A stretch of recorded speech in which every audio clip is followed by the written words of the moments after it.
गुरु गोविंद दोऊ खड़े, काके लागू पाए, बलिहारी गुरु आपकी, गोविंद दियो बताए।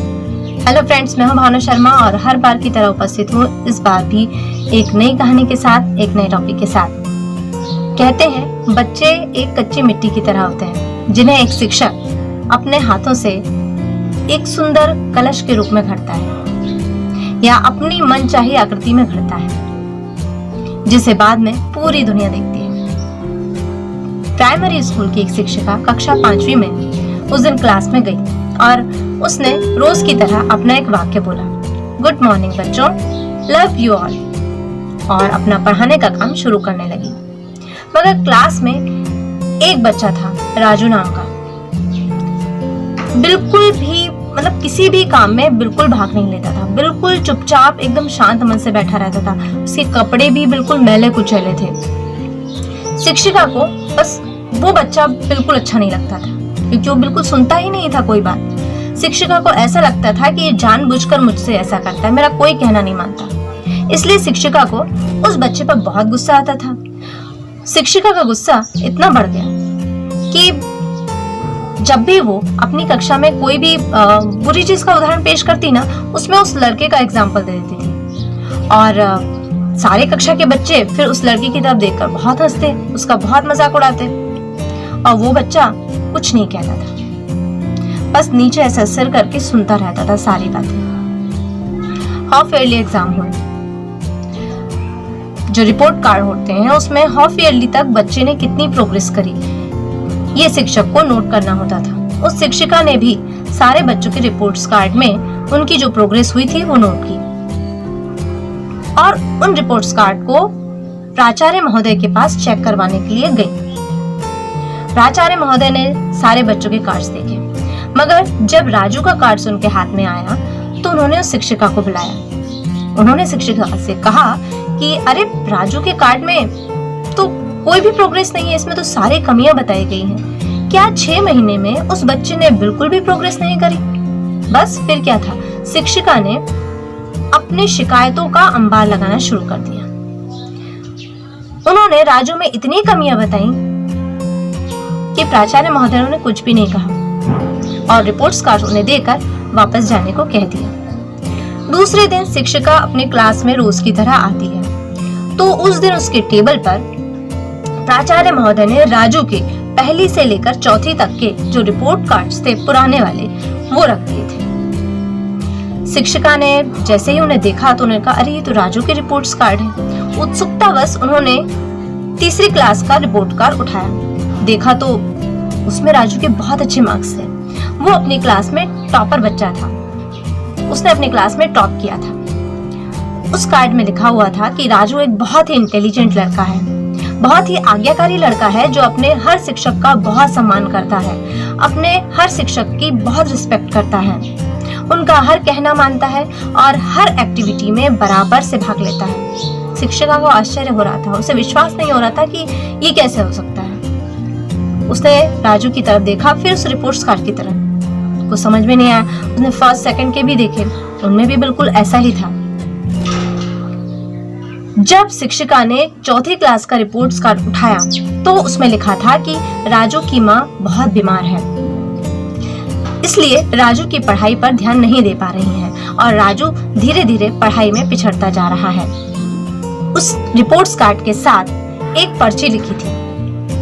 उस पर्ची में लिखा हुआ था कि अब राजू की माँ मर चुकी है, उसके घर में उसकी देखभाल करने वाला, उसका ख्याल रखने वाला कोई भी नहीं है। उसके पिता दिन भर शराब पीकर पड़े रहते हैं। राजू एक बहुत ही इंटेलिजेंट बच्चा है, अगर इस पर कोई भी शिक्षक या कोई भी व्यक्ति थोड़ा सा ध्यान दे तो ये बच्चा बिखरने से बच सकता है, ये सितारा वापस चमक सकता है। ये लाइनें प्राचार्य महोदय ने लिखी थी।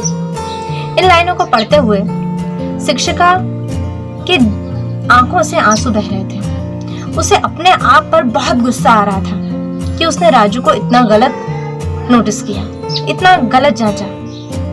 वो सोच भी नहीं सकती थी कि किसी बच्चे के दिमागी स्तर पर कितना बुरा असर पड़ रहा है।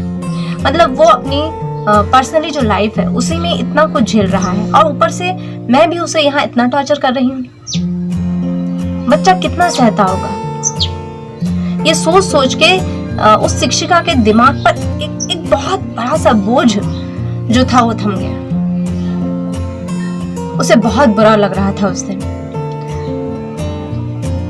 बच्चों ने कहा, मैम आज आप लव यू ऑल नहीं कहेंगी, पढ़ाएंगी नहीं हमें? शिक्षिका ने रोज की तरह कहा, गुड मॉर्निंग बच्चों, लव यू ऑल। और आज उसके मन में राजू के लिए कुछ खास प्यार था, कुछ खास लगाव था। उस दिन के दिन से शिक्षिका ने विशेष तौर पर राजू पर ध्यान दिया। उन्होंने पूरा चैप्टर पढ़ाया और उनमें से कुछ प्रश्न उन्होंने राजू से किए। राजू बस नीचे से झुकाए खड़ा हो गया। मैम ने 2-3 बार उससे पूछा, राजू ने कुछ नहीं कहा। फिर शिक्षिका ने उसे अपने पास बुलाया और उसे अपने साथ उन उत्तरों को दोहराने के लिए कहा। बहुत बार कहने पर भी राजू ने जब उत्तर नहीं दिए, मगर जब बार बार मैम ने उस पर फोर्स किया, दबाव डाला, तो उसने उन जो उत्तर को मैडम बोल रही थी उनको उसने दोहराया सारे क्लास के सामने। बच्चे एक दूसरे की तरफ देख रहे थे और हंस रहे थे, मगर मैम ने अपने हाथों से क्लैपिंग करी। मैम को देखकर, क्लैपिंग करते हुए देखकर सारे बच्चे एक दूसरे की तरफ देखने लगे। मैम ने कहा, राजू के लिए सभी को क्लैप करना है।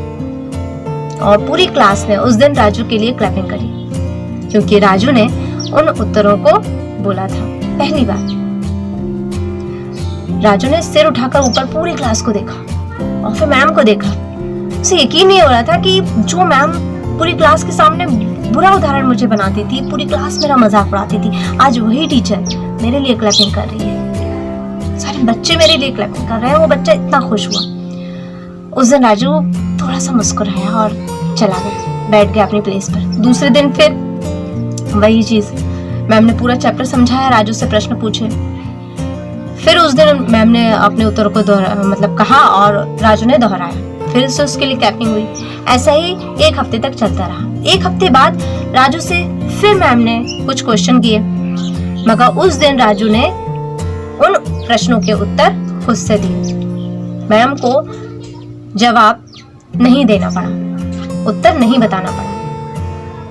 मैम को बहुत अच्छा लगा कि राजू में सुधार आ रहा है। उन्होंने उसके रिपोर्ट्स कार्ड में लिखा, राजू में सुधार आ रहा है।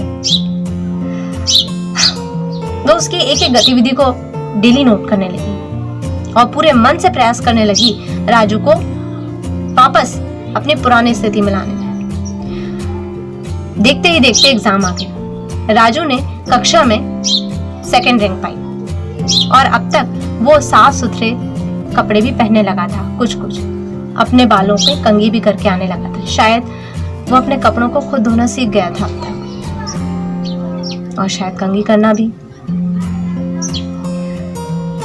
राजू को दूसरे स्कूल में एडमिशन लेना था।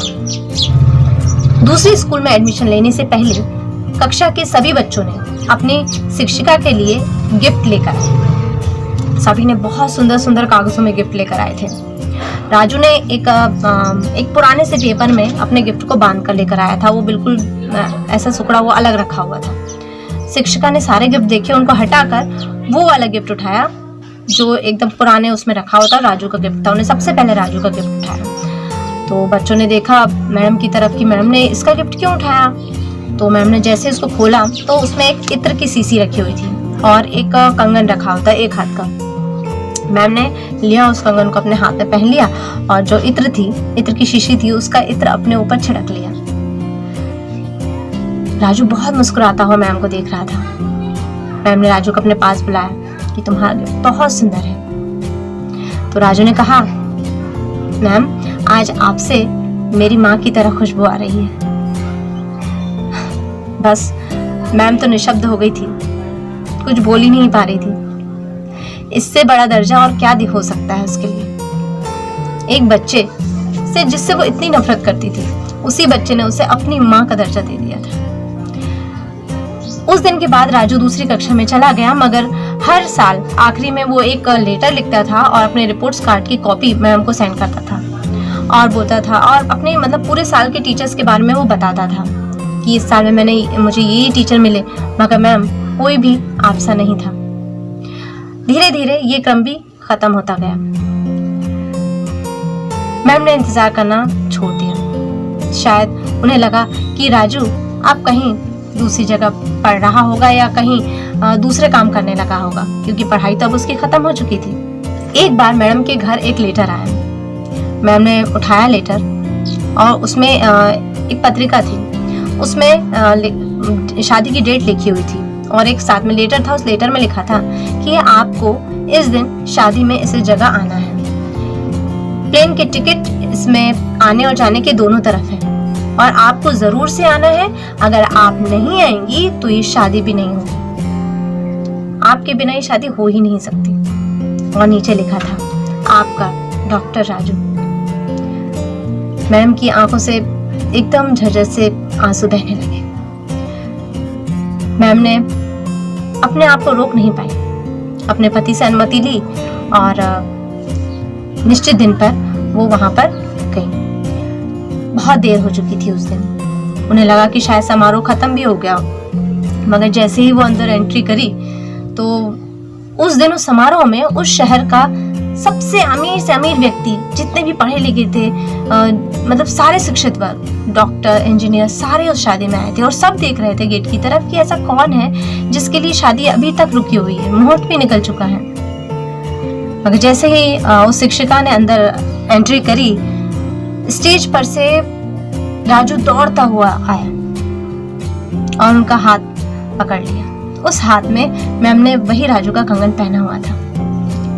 राजू ने मैम को स्टेज पर लेकर गया और सबसे परिचय करवाते हुए कहा कि आप सब लोग कह रहे थे ना अब तक कि किसका इंतजार हो रहा है, और आप सब लोग मेरी मम्मा से मिलना चाहते थे कि मेरी माँ कौन है, सब पूछते थे। मैं कोई जवाब नहीं देता था और मैंने आपसे वादा किया था कि मैं आपको एक दिन से मिलवाऊंगा। तो ये है मेरी माँ, शिक्षिका की तरफ इशारा करते हुए बताते हैं। और अब आप बताइए कि एक माँ के बिना एक बेटे की शादी कैसे हो सकती है। मैम राजू की तरफ देखे जा रही थी, कुछ नहीं बोल पा रही थी और बोलेंगी भी क्या, क्योंकि उस वक्त जो वो महसूस कर रही थी उनको शब्दों में बयां ही नहीं किया जा सकता था। उस वक्त का जो उनकी फीलिंग्स थी वो शब्दों से परे थी। एक शिक्षक क्या से क्या बन सकता है।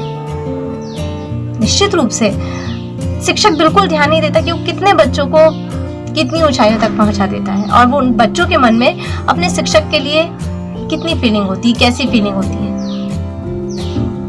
वाकई में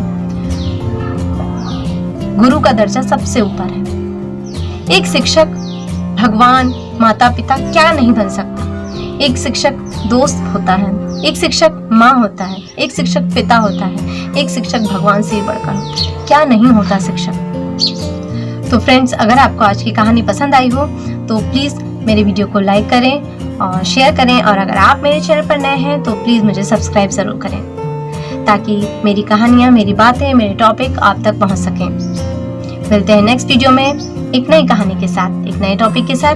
तब तक के लिए बाय बाय।